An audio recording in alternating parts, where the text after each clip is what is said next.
My take on the Mandela effect. I had heard about the Mandela effect, the butterfly effect, 7 degrees, all those kinds of things.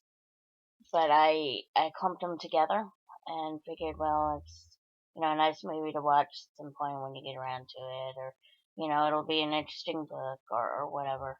Didn't really think much about it. So I'd heard the word. It just didn't mean much.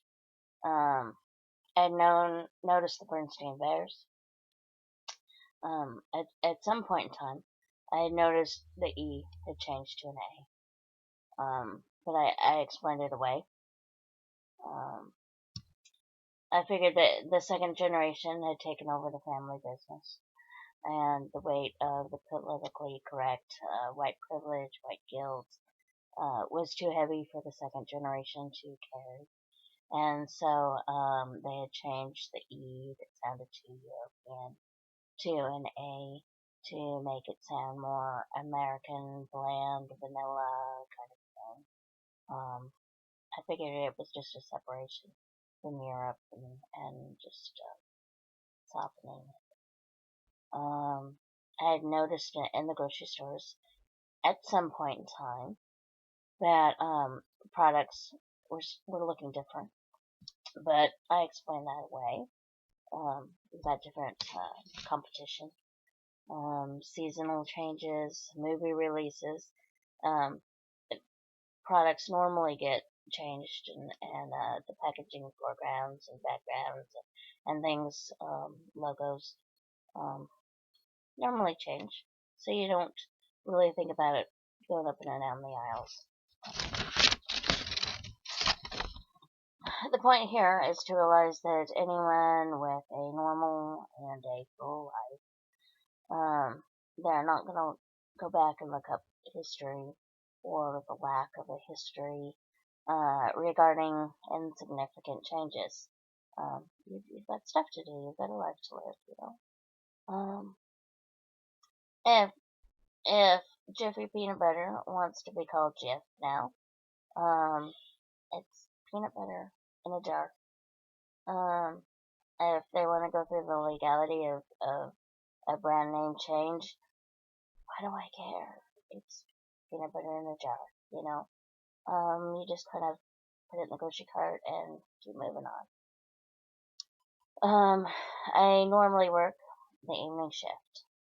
The week of May 22nd, 2016, that week I was scheduled to work the day shift. And I normally find rain and thunder comforting, but as I drove home in the rainstorm, I sensed a strong sense of evil. If you don't like that term, I'm sorry, but that is how I was feeling, and of course everybody has talked about their feelings and how important they are for way too long. But anyway, I sensed evil in the store, and that it wasn't an act of nature by God, but a demonic force acting on nature. I also sensed an immediate necessity to change my voicemail message to as it was in the days of Noah, so it'll be again. So I pulled over and I changed it, and a day or two after that, I noticed video comments about things that had supposedly been changed, and at first I assumed that, the people were just, making a mistake. I'm a poor speller, um, not usually too much into the details. Again, just living life. So, I just figured either they were mistaken or, they were full of hooey.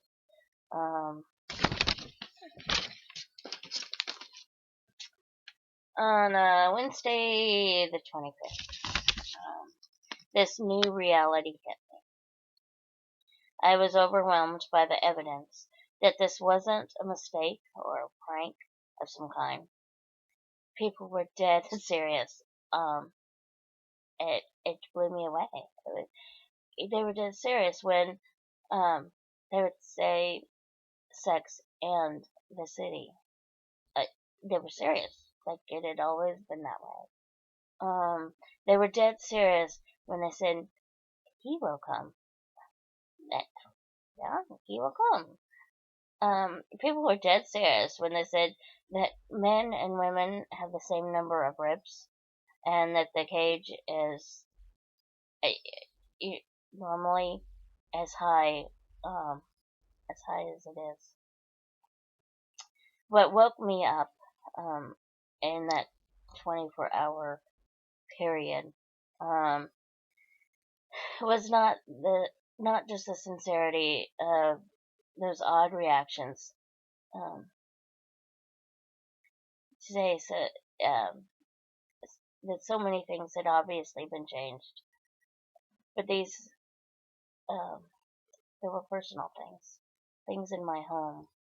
Um, Last year, I had bought a new to me car, and I bought a spray from Febreze. Then, the same bottle for a year's worth of dirt and cobwebs had made it obvious that no one had replaced the label. Yet, anyone with good sense could tell it was now misspelled. This wasn't a new bottle on a store shelf, remarketed following a brand change. It was in my home. The bottle was correct a year ago, but now it was messed up. And then I took out some geography books and maps and a broken globe out of storage. Every one of them had been correct just a few months ago. But now they were all wrong. The kicker, was realizing that in this new reality, all the teasing that I had endured about my balloon had a second name. It's Meyer. Um, how many tears I had shed as a girl leading the parade and that boy fishing in that commercial. In 1 second, the history of that pain was nothing. That was personal.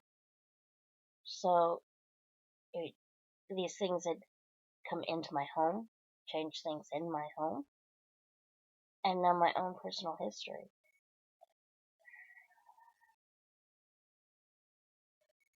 You can't soften that or poo-poo it away. Everyone agrees that most of these effects are individually meaningless. I will never visit the land down under, or Italy. Mostly I don't care that the land masses are returning to the pre-flood and ice age continent. For the most part, I don't care how many clones have been resurrected so that they can be mourned again and reburied. But each of us has parts of the effect that reaches home for us and touches our heartstrings. My theory. The rebellious fallen angels and their offspring are increasing the chaos and destruction. Particle research sites and dimensional portals across the globe. It's not just CERN, that's like the biggest, most famous, but apparently they're in a lot of major countries. They're increasing. They're putting more up. They are removing the veil of protection between our space-time dimension and all of the other dimensions. I believe this whole thing is in the spiritual plane. What Lucifer meant for ill. Number 1. Wikipedia last week directed the typist of Mandela effect straight to the mental illness label of confabulation.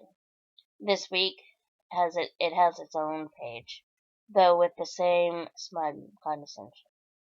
This is a good setup for a list of people as mentally defective and in need of mind-altering therapies and drugs.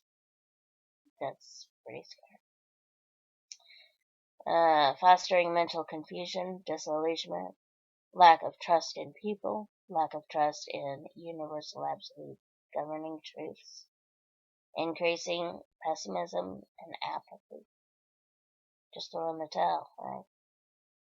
Another way for people to divide themselves up against each other.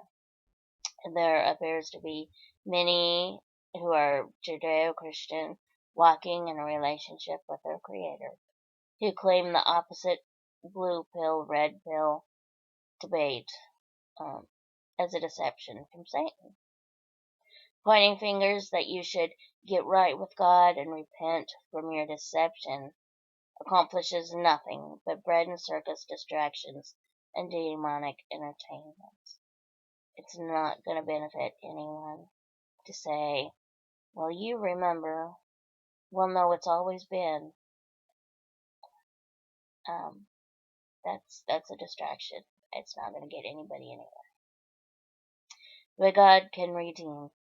Number one, Western countries can no longer tread water on the blessings and national covenants with God that their ancestors attained. We can't reap their benefits anymore. That time is done dead. Our nation must spiritually stand and earn on our own 2 feet. God has embedded His law in the mind and the heart of His own people, His treasured possession. Ink on paper means nothing without spirit-to-spirit understanding. We are not to live in fear, but in trust of our God and His spoken word. Spiritual warfare is a last-ditch effort to correct or mend any relationships with others or with God that still need addressed. It's D-Day. If there's something that needs to be fixed, now's the time to fix it.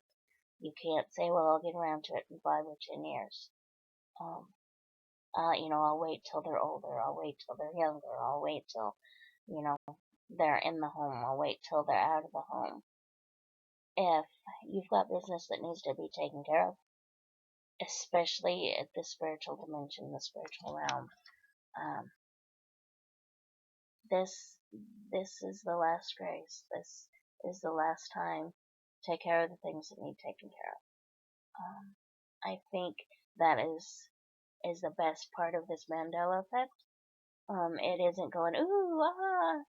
It's about the time is now. Let's wrap this thing up, because whether we like it or not, whether we are drugged with our heels by our heels, time's up. Use our time well. Okay, thank you.